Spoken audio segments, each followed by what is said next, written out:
6.9 Answers to check YOUR progress questions.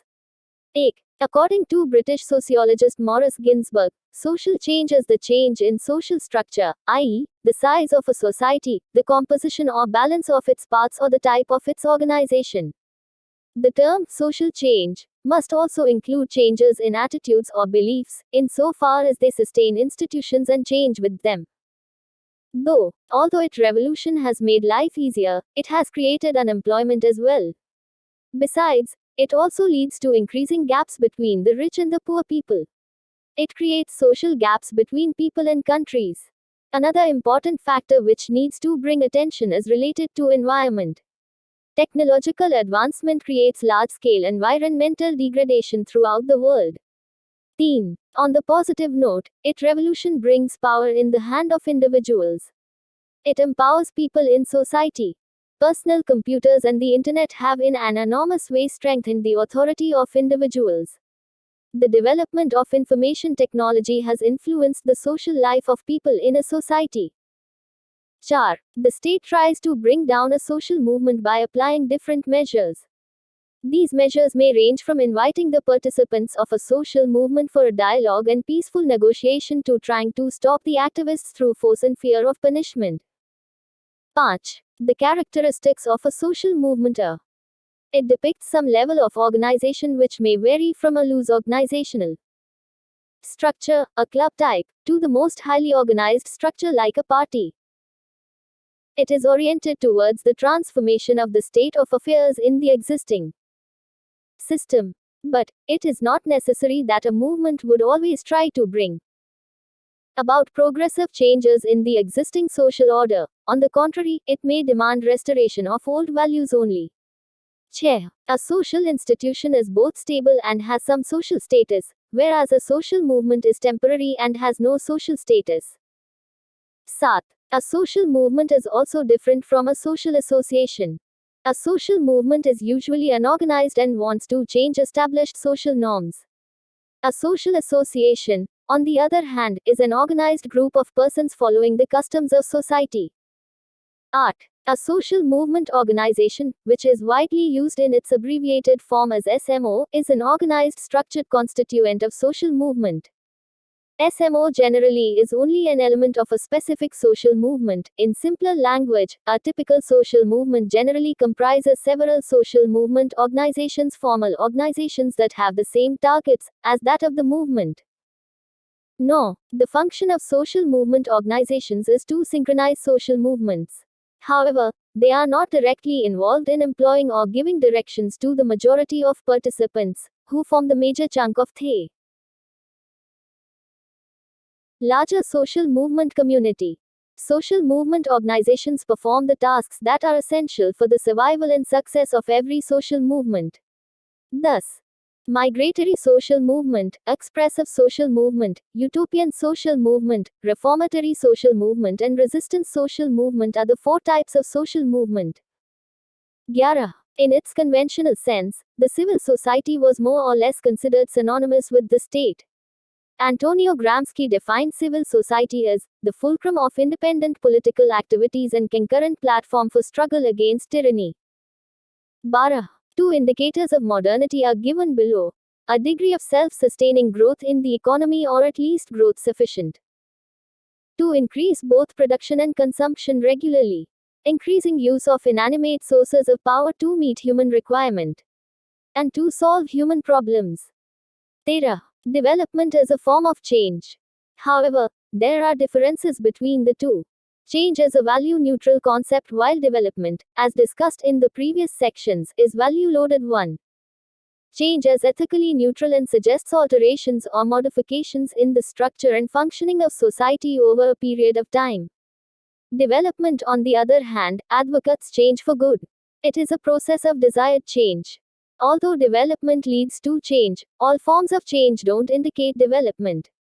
Those changes which are planned are termed as development. 14. Literacy, health, income, democratic participation, scientific and technological advancement, strong and sustained cultural civilization are some of the parameters of development. 15. MN Srinivas defines Sanskritization as the process by which a low caste or tribe or other group takes over the custom, rituals, beliefs, ideology, and lifestyle of a higher caste, and in particular, twice born, Dvija caste. Srinivas, 1966. In this context, Srinivas maintained that a low caste or tribe may give up meat eating and other non-vegetarian food and adopt vegetarian diet, quit liquor, animal sacrifice, etc. to embrace the lifestyle of higher castes. Solar globalization can be defined as the process of integration of economies and societies. It is about the intermingling of different cultures. Globalization leads to interdependence of economies on the economic well-being and productive capability of other economies. 9. आपके प्रगति प्रश्नों के उत्तर। 1. British समाजशास्त्री Morris Ginsberg के अनुसार सामाजिक परिवर्तन सामाजिक संरचना में परिवर्तन है। एक समाज का आकार, इसके भागों की संरचना या संतुलन या इसके संगठन का प्रकार। सामाजिक परिवर्तन शब्द में अब तक के दृष्टिकोण या विश्वासों में परिवर्तन भी शामिल होना चाहिए, क्योंकि वे संस्थाओं को बनाए रखते हैं और उनके साथ बदलते हैं। 2. हालांकि आईटी क्रांति ने जीवन को आसान बना दिया है, लेकिन इसने बेरोजगारी भी पैदा की है। इसके अलावा यह अमीर और गरीब लोगों के बीच की खाई को भी बढ़ाता है। यह लोगों और देशों के बीच सामाजिक अंतर पैदा करता है। एक अन्य महत्वपूर्ण कारक जिस पर ध्यान देने की आवश्यकता है वह है पर्यावरण से संबंधित तकनीकी प्रगति दुनिया भर में बड़े पैमाने पर पर्यावरणीय गिरावट पैदा करती है। 3. सकारात्मक नोट पर आईटी क्रांति व्यक्तियों के हाथ में शक्ति लाती है। यह समाज में लोगों को सशक्त बनाता है। पर्सनल कंप्यूटर और इंटरनेट ने व्यक्तियों के अधिकार को काफी हद तक मजबूत किया है। सूचना प्रौद्योगिकी के विकास ने समाज में लोगों के सामाजिक जीवन को प्रभावित किया है। 4. राज्य विभिन्न उपायों को लागू करके एक सामाजिक आंदोलन को नीचे लाने की कोशिश करता है। ये उपाय सामाजिक आंदोलन के प्रतिभागियों को आमंत्रित करने से लेकर हो सकते हैं के माध्यम से कार्यकर्ताओं को रोकने की कोशिश करने के लिए बातचीत और शांतिपूर्ण बातचीत के लिए बल और सजा का डर। 5. एक सामाजिक आंदोलन की विशेषताएं हैं। यह संगठन के कुछ स्तर को दर्शाता है जो एक ढीले संगठनात्मक ढांचे से भिन्न हो सकता है। एक क्लब प्रकार, एक पार्टी की तरह सबसे उच्च संगठित संरचना के लिए। यह मौजूदा व्यवस्था में मामलों की स्थिति के परिवर्तन की ओर उन्मुख है, लेकिन यह जरूरी नहीं है कि एक आंदोलन हमेशा लाने की कोशिश करे। मौजूदा सामाजिक व्यवस्था में प्रगतिशील परिवर्तनों के बारे में, इसके विपरीत, यह केवल पुराने मूल्यों की बहाली की मांग कर सकते हैं। 6. एक सामाजिक संस्था स्थिर होती है और उसकी कुछ सामाजिक स्थिति होती है, जबकि एक सामाजिक संस्था आंदोलन अस्थायी है और इसकी कोई सामाजिक स्थिति नहीं है। 7. एक सामाजिक आंदोलन भी एक सामाजिक संघ से भिन्न होता है। एक सामाजिक आंदोलन आमतौर पर असंगठित है और स्थापित सामाजिक मानदंडों को बदलना चाहता है। दूसरी ओर, एक सामाजिक संघ समाज के रीति रिवाजों का पालन करने वाले व्यक्तियों का एक संगठित समूह है। 8. एक सामाजिक आंदोलन संगठन, जिसे व्यापक रूप से इसके संक्षिप्त रूप में एसएमओ के रूप में प्रयोग किया जाता है, सामाजिक आंदोलन का एक संगठित संरचित घटक है। एसएमओ आमतौर पर एक विशिष्ट सामाजिक आंदोलन का केवल एक तत्व है। सरल भाषा में, एक विशिष्ट सामाजिक आंदोलन में आमतौर पर कई सामाजिक आंदोलन संगठन औपचारिक संगठन शामिल होते हैं जिनके समान लक्ष्य होते हैं, जैसे कि आंदोलन। 9. सामाजिक आंदोलन संगठनों का कार्य सामाजिक आंदोलनों को सिंक्रनाइज करना है। हालांकि वे अधिकांश प्रतिभागियों को काम पर रखने या निर्देश देने में सीधे तौर पर शामिल नहीं हैं, जो इसका प्रमुख हिस्सा हैं।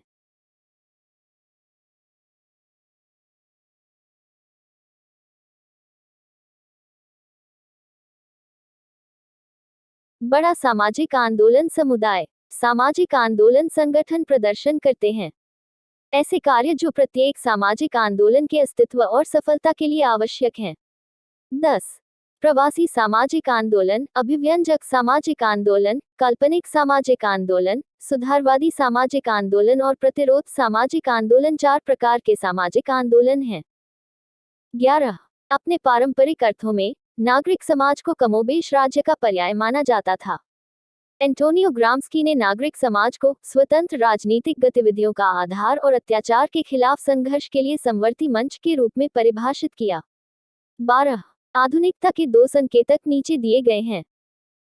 अर्थव्यवस्था में आत्मनिर्भर विकास की 1 डिग्री या कम से कम उत्पादन और खपत दोनों को नियमित रूप से बढ़ाने के लिए पर्याप्त वृद्धि। मानव आवश्यकता को पूरा करने और मानवीय समस्याओं को हल करने के लिए शक्ति के निर्जीव स्रोतों का उपयोग बढ़ाना। 13. विकास परिवर्तन का एक रूप है। हालांकि दोनों के बीच मतभेद हैं। परिवर्तन एक मूल्य तटस्थ अवधारणा है, जबकि विकास, जैसा कि पिछले अनुभागों में चर्चा की गई है, मूल्य भारित है। परिवर्तन नैतिक रूप से तटस्थ है और समय की अवधि में समाज की संरचना और कामकाज में परिवर्तन या संशोधन का सुझाव देता है। दूसरी ओर विकास, अधिवक्ता अच्छे के लिए बदलते हैं। यह वांछित परिवर्तन की प्रक्रिया है। यद्यपि विकास परिवर्तन की ओर ले जाता है, सभी प्रकार के परिवर्तन विकास का संकेत नहीं देते हैं। वे परिवर्तन जो नियोजित होते हैं, विकास कहलाते हैं। 14. साक्षरता, स्वास्थ्य, आय, लोकतांत्रिक भागीदारी, वैज्ञानिक और तकनीकी प्रगति, मजबूत और सतत सांस्कृतिक सभ्यता विकास के कुछ मानदंड हैं। 15. एन श्रीनिवास ने संस्कृतिकरण को एक ऐसी प्रक्रिया के रूप में परिभाषित किया है जिसके द्वारा एक निम्न जाति या जनजाति या अन्य समूह उच्च जाति के रीति रिवाजों, कर्मकांडों, विश्वासों, विचारधारा और जीवन शैली को ग्रहण करता है और विशेष रूप से द्विज जाति। श्रीनिवास, 1966। इस संदर्भ में श्रीनिवास ने कहा कि एक निम्न जाति या जनजाति मांसाहार और अन्य मांसाहारी भोजन छोड़ सकती है और उच्च जातियों की जीवन शैली को अपनाने के लिए शाकाहारी भोजन, शराब, पशु बलि आदि छोड़ सकती है। 16. वैश्वीकरण को अर्थव्यवस्थाओं और समाजों के एकीकरण की प्रक्रिया के रूप में परिभाषित किया जा सकता है। यह विभिन्न संस्कृतियों के मेलजोल के बारे में है। वैश्वीकरण अन्य अर्थव्यवस्थाओं की आर्थिक भलाई और उत्पादक क्षमता पर अर्थव्यवस्थाओं की अन्योन्याश्रयता की ओर जाता है। 6.10 Summary. Every society, from primitive to industrial and post-industrial, has witnessed continuous state of transformation. In fact, sociology as a separate discipline emerged in the middle of the 19th century as an effort to explain the socio-cultural and economic changes that erupted in Europe, following the industrialization and democratization processes. Society is regarded as a web of social relationships, and in that sense, social change refers to the change in the system of social relationships. Information technology, it can be defined as the study, design, development, and/or management of any information systems that are computer-based, more particularly relating to software applications and computer hardware.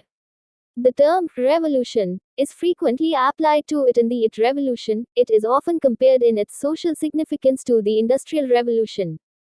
The socio-economic and political implications of the ongoing IT revolution have been taken up by many researchers for study and thorough investigation. India has been one of the leading software manufacturers. It has produced millions of computer engineers who are working worldwide, making India a software giant. The term social movements was introduced in 1850 by the German sociologist Lorenz von Stein in his book, History of the French Social Movement from 1789 to the present 1850. According to Graham Wallace, a social movement develops out of a deliberate, organized and conscious effort on the part of members of society to construct a more satisfying culture for themselves. The state does not react positively to any social movements. Its first action is to suppress any such movements as the state sees them as a challenge to its political authority. The state tries to bring down a social movement by applying different measures. These measures may range from inviting the participants of a social movement for a dialogue and peaceful negotiation to trying to stop the activists through force and fear of punishment. A social movement usually adopts confrontational and disruptive tactics, such as occupying buildings, boycotting businesses and blockading streets. Movement activists, of course, also employ legal tactics scrupulously, such as lobbying and lawsuits. But the combination of socially disruptive and legal tactics differs based on permutation of interest groups and political parties. A social movement organization, which is widely used in its abbreviated form as SMO, is an organized structured constituent of social movement SM. SMO generally is only an element of a specific social movement. In simpler language, a typical social movement generally comprises several social movement organizations, formal organizations that have the same targets as that of the movement. The term civil society is derived from the texts of Cicero and several other Roman thinkers, but the credit of its coinage goes to ancient Greek philosophers. In its conventional sense, the civil society was more or less considered synonymous with the state. The term got its modern interpretation in the late 18th century of the Scottish and Continental Enlightenment. Antonio Gramsci defined civil society as the fulcrum of independent political activities and concurrent platform for struggle against tyranny.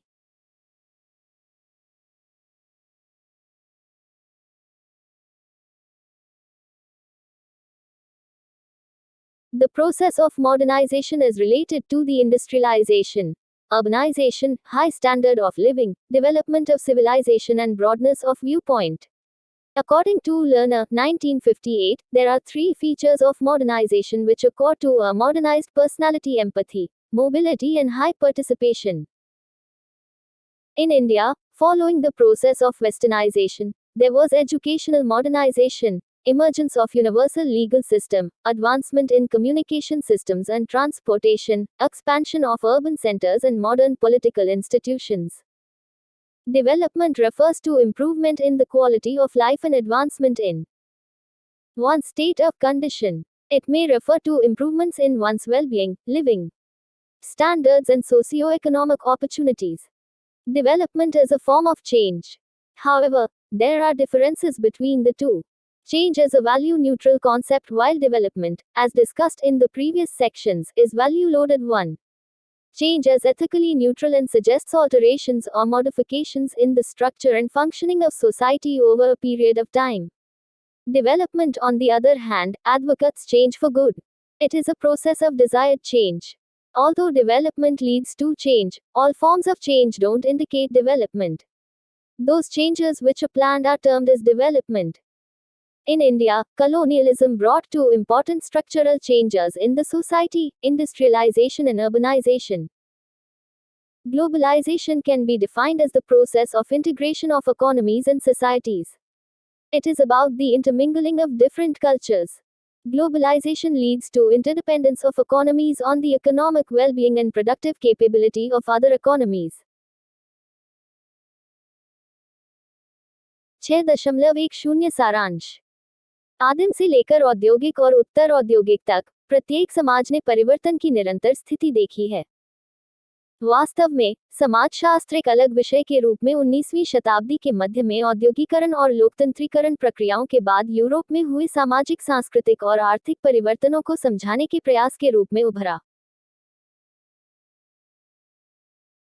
समाज को सामाजिक संबंधों के जाल के रूप में माना जाता है, और उस अर्थ में, सामाजिक परिवर्तन सामाजिक संबंधों की व्यवस्था में परिवर्तन को दर्शाता है।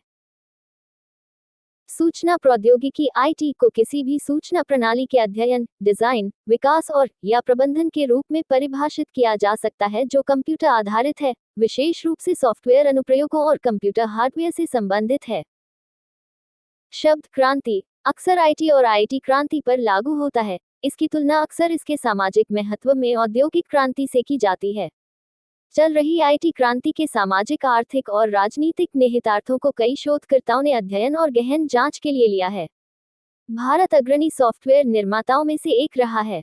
इसने लाखों कंप्यूटर इंजीनियर तैयार किए हैं जो दुनिया भर में काम कर रहे हैं और भारत को एक सॉफ्टवेयर दिग्गज बना रहे हैं। शब्द सामाजिक आंदोलन 1850 में जर्मन समाजशास्त्री लोरेंज वॉन स्टीन द्वारा अपनी पुस्तक history of the French social movement from the present 1850 में पेश किया गया था। ग्राहम वालेस के अनुसार, एक सामाजिक आंदोलन एक से विकसित होता है। समाज के सदस्यों की ओर से अपने लिए एक अधिक संतोषजनक संस्कृति का निर्माण करने के लिए जानबूझकर, संगठित और सचेत प्रयास। राज्य किसी भी सामाजिक आंदोलन पर सकारात्मक प्रतिक्रिया नहीं देता है। इसकी पहली कार्रवाई ऐसे किसी भी आंदोलन को दबाने के लिए है, क्योंकि राज्य उन्हें अपने राजनीतिक अधिकार के लिए एक चुनौती के रूप में देखता है। राज्य विभिन्न उपायों को लागू करके एक सामाजिक आंदोलन को नीचे लाने की कोशिश करता है। ये उपाय एक सामाजिक आंदोलन के प्रतिभागियों को बातचीत और शांतिपूर्ण बातचीत के लिए आमंत्रित करने से लेकर बल और दंड के डर से कार्यकर्ताओं को रोकने की कोशिश करने तक हो सकते हैं। एक सामाजिक आंदोलन आमतौर पर टकराव और विघटनकारी रणनीति अपनाता है, जैसे इमारतों पर कब्जा करना, व्यवसायों का बहिष्कार करना और सड़कों को अवरुद्ध करना। आंदोलन के कार्यकर्ता निश्चित रूप से लॉबिंग और मुकदमों जैसे कानूनी रणनीति को भी ईमानदारी से नियोजित करते हैं, लेकिन सामाजिक रूप से विघटनकारी और कानूनी रणनीति का संयोजन हित समूहों और राजनीतिक दलों के क्रम परिवर्तन के आधार पर भिन्न होता है। एक सामाजिक आंदोलन संगठन, जो व्यापक रूप से अपने संक्षिप्त रूप में एसएमओ के रूप में उपयोग किया जाता है, सामाजिक आंदोलन एसएम का एक संगठित संरचित घटक है। एसएमओ आमतौर पर एक विशिष्ट सामाजिक आंदोलन का केवल एक तत्व है। सरल भाषा में, एक विशिष्ट सामाजिक आंदोलन में आमतौर पर कई सामाजिक आंदोलन संगठन, औपचारिक संगठन शामिल होते हैं जिनके लक्ष्य समान होते हैं, जैसे कि आंदोलन। नागरिक समाज शब्द सिसरो और कई अन्य रोमन विचारकों के ग्रंथों से लिया गया है, लेकिन इसके सिक्के का श्रेय प्राचीन यूनानी दार्शनिकों को जाता है। अपने पारंपरिक अर्थों में, नागरिक समाज को कमोबेश राज्य का पर्याय माना जाता था। इस शब्द की आधुनिक व्याख्या 18वीं शताब्दी के अंत में स्कॉटिश और महाद्वीपीय ज्ञानोदय में हुई। एंटोनियो ग्राम्स्की ने नागरिक समाज को स्वतंत्र राजनीतिक गतिविधियों का आधार और अत्याचार के खिलाफ संघर्ष के लिए समवर्ती मंच के रूप में परिभाषित किया।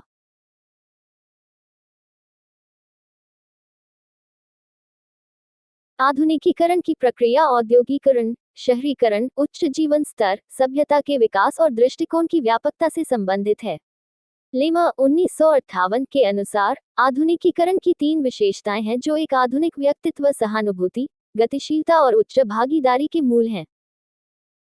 भारत में पश्चिमीकरण की प्रक्रिया के बाद शैक्षिकी आधुनिकीकरण, सार्वभौमिक कानूनी प्रणाली का उदय, संचार प्रणालियों और परिवहन में उन्नति, शहरी केंद्रों का विस्तार और आधुनिक राजनीतिक संस्थान विकास से तात्पर्य जीवन की गुणवत्ता में सुधार और किसी की स्थिति में उन्नति से है।